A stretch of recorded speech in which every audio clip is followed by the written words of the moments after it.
আসসালামু আলাইকুম। আশা করি সবাই ভালো আছেন। আমরা আজকে শিখব কিভাবে দশমিক ভগ্নাংশ থেকে সাধারণ ভগ্নাংশ নিতে হয়। এখানে দেখতে পাচ্ছেন একটি দশমিক ভগ্নাংশ দেওয়া আছে 0.07। তো এটাকে সাধারণ ভগ্নাংশে নিতে হলে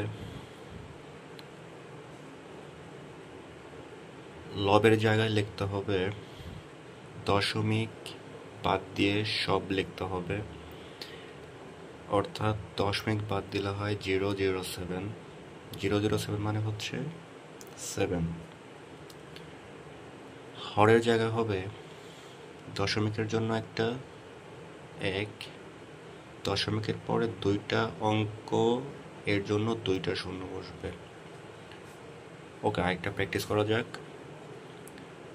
2.208।